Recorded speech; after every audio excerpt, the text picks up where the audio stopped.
نحمد اللہ تعالی و نصلی علی رسولہ الکریم اما بعد۔ الحمدللہ آج کی تراویح میں ہمارے 5 پارے مکمل ہوئے۔ اللہ رب العزت قبول اور منظور فرماوے۔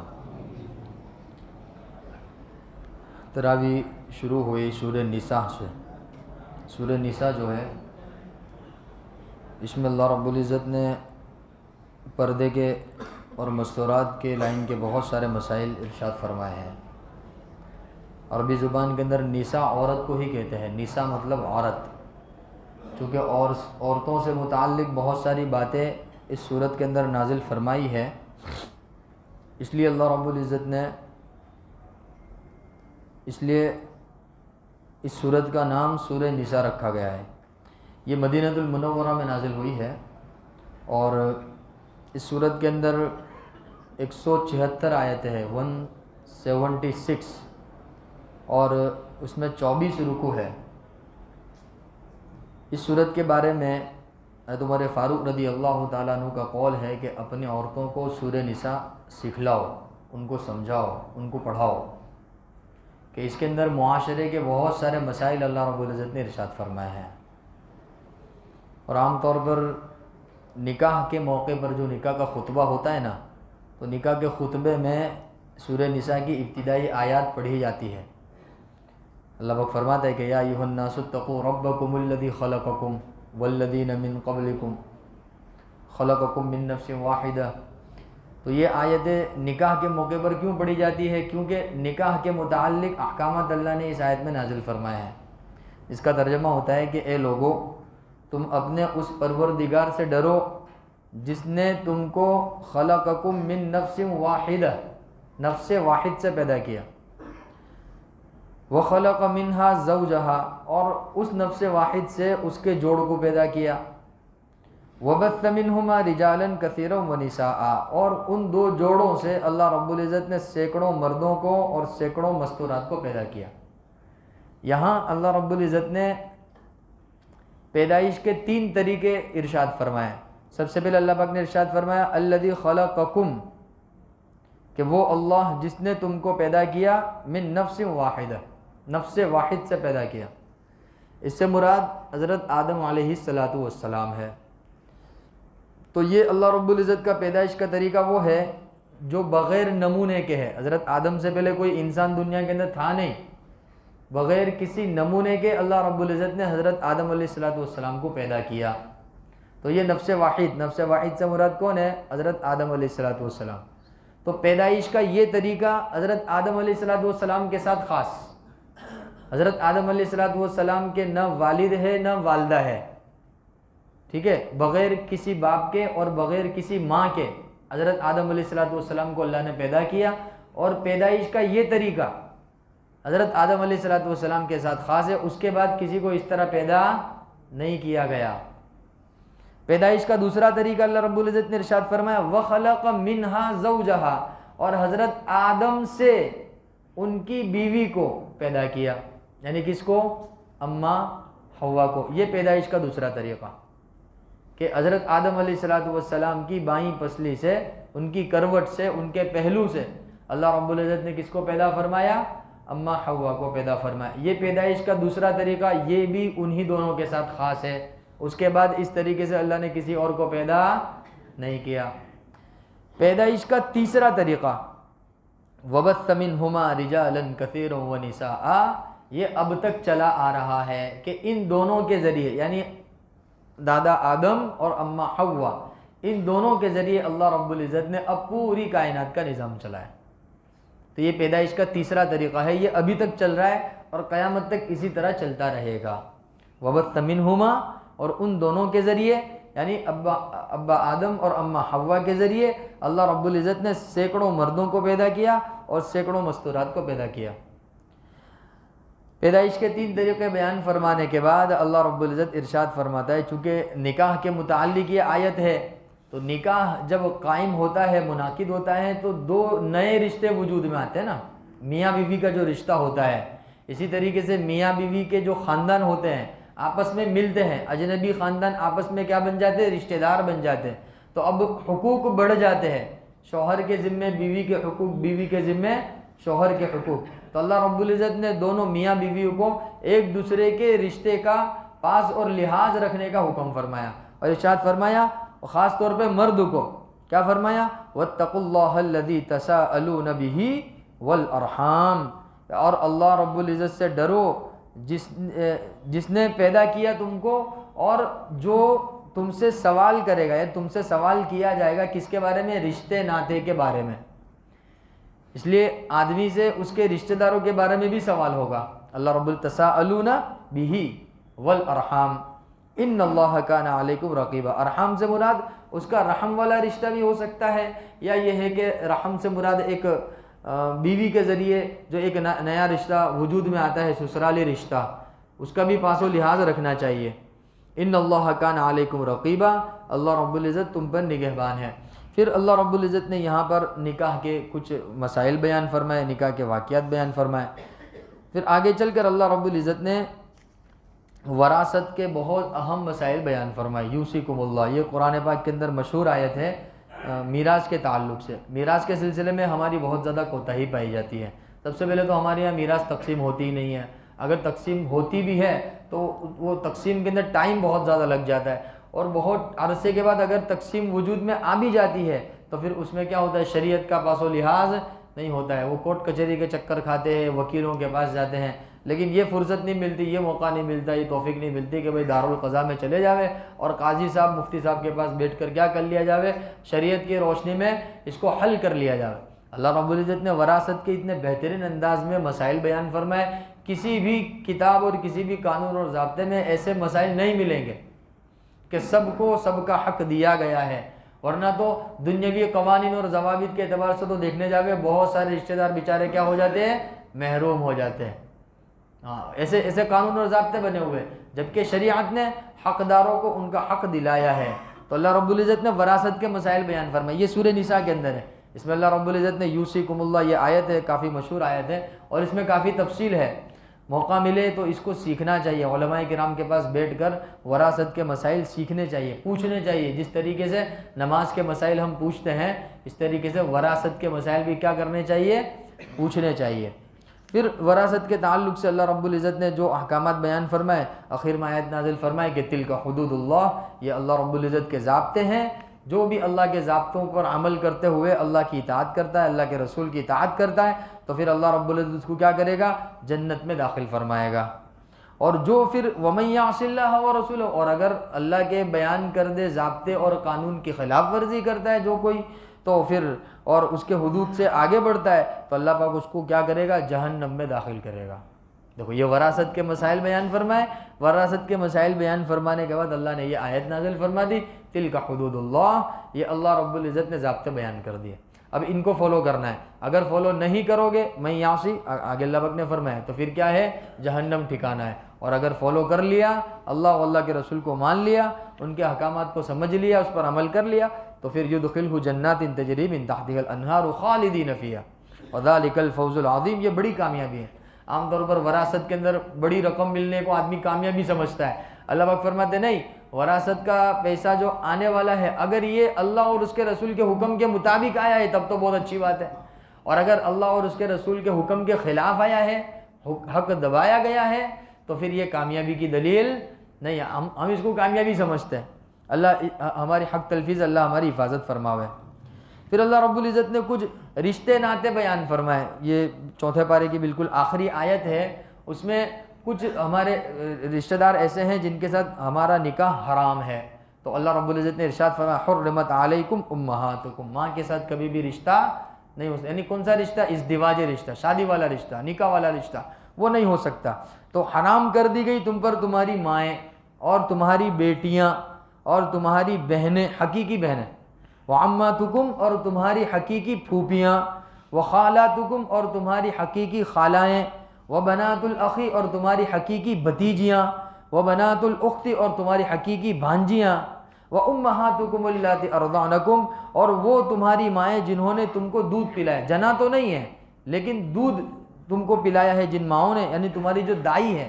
فی حجورکم من نسائکم اللاتی دخلتم بہن، یا وہ عورتیں کہ جو تمہارے والد کے نکاح میں ہیں.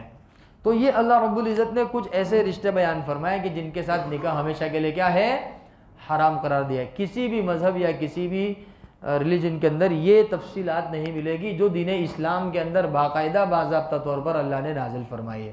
اب یہی جو رشتے ہیں ان کے ساتھ پردے کا کوئی حکم نہیں ہے، یعنی ان کے ساتھ پردے کا کوئی لینا دینا نہیں ہے، ان کے ساتھ پردہ نہیں ہے۔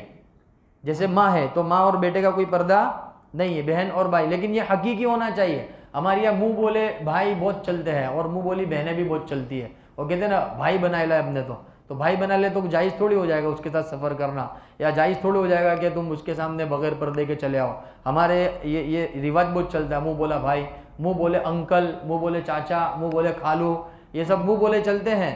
اللہ رب العزت کے یہاں، اللہ کے نبی کے یہاں سب چلتے نہیں، اس لیے کھل کر اللہ رب العزت نے کھول کر اس کو بیان فرما دیا کہ بھائی وہ جو تمہاری حقیقی بھتیجیاں ہیں، جو تمہاری حقیقی بھانجیاں ہیں، اس کے علاوہ جن کو تم نے بھتیجیاں بنا رکھی ہے یا بھانجیاں بنا رکھی ہے، ان کے ساتھ تو تمہارا پردے کا معاملہ ہوگا۔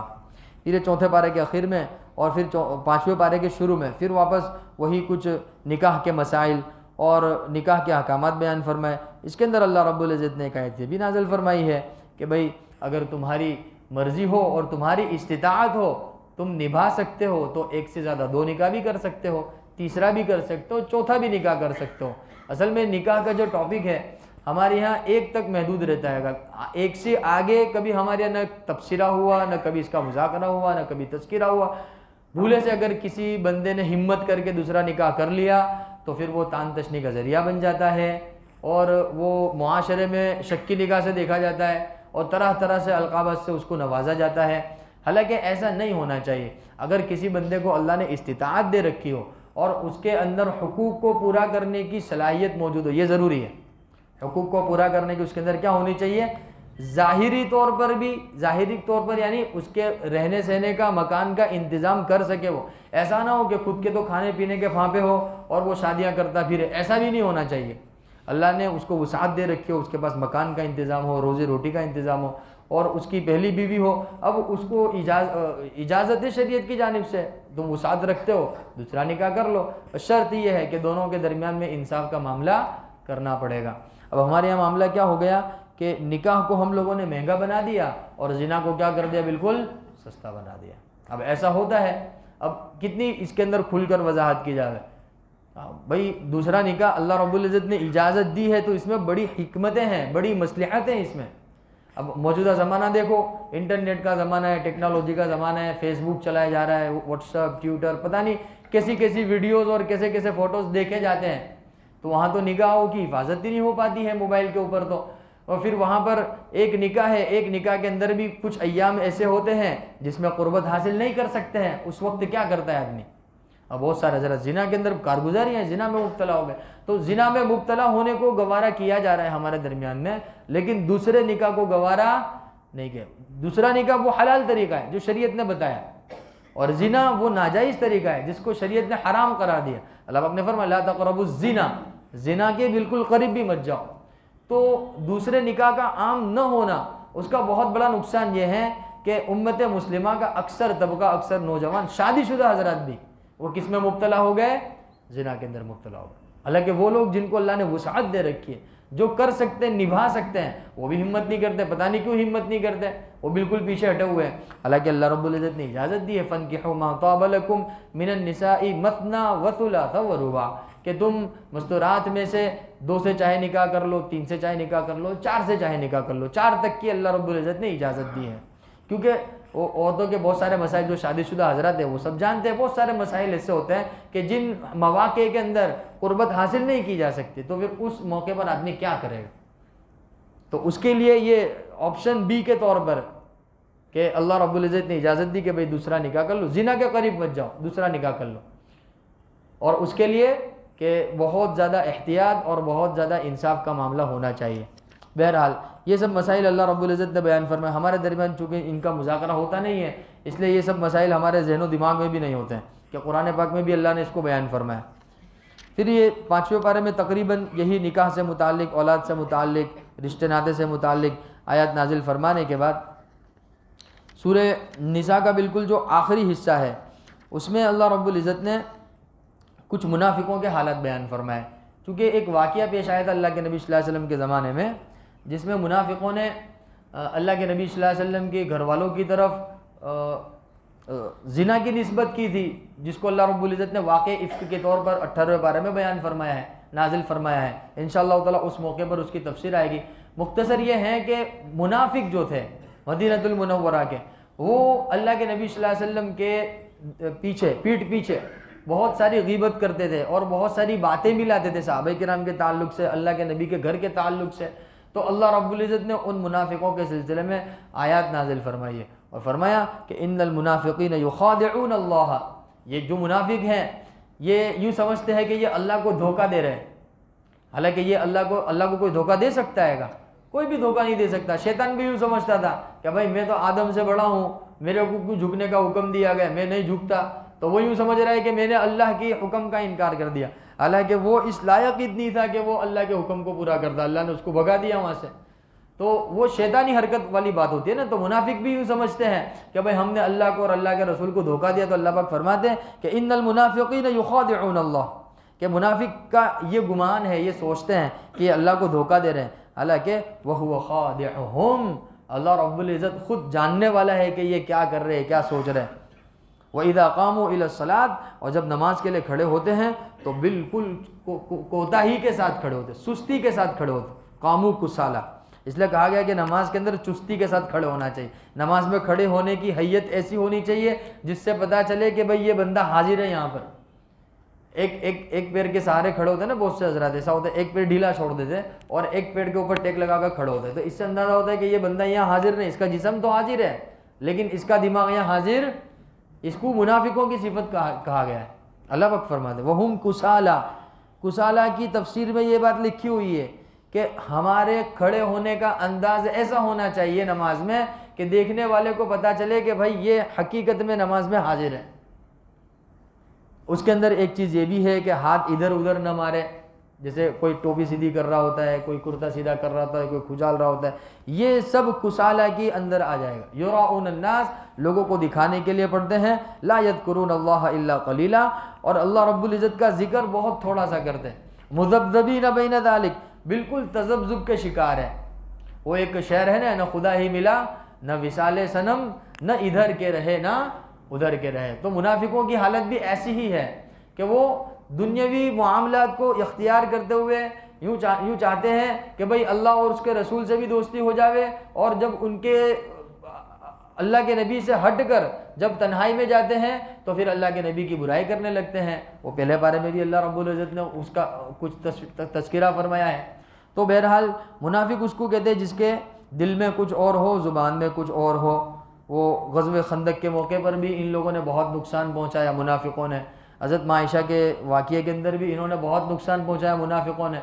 تو منافقوں کے سلسلے میں اللہ رب العزت نے یہ آیت نازل فرمائی، اگر ہمارے اندر یہ اس طرح کی کوئی صفت ہو تو بھائی اس کی سچی پکی توبہ کر لے، کیونکہ منافقت اللہ رب العزت کو پسند نہیں ہے۔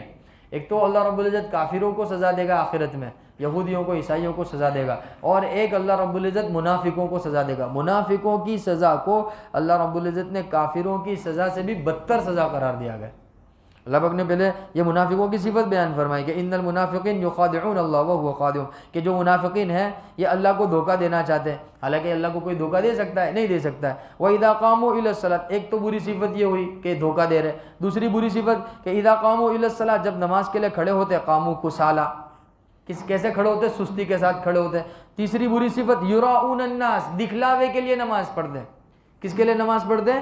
دکھلاوے کے لیے نماز پڑھتے ہیں۔ چوتھی بری صفت لا یذکرون اللہ الا قلیلا۔ پانچویں بری صفت مذبذبین بین ذالک، ہمیشہ شک اور شبہات میں ہی مبتلا رہتے ہیں، یقین ایمان مضبوط نہیں ہے۔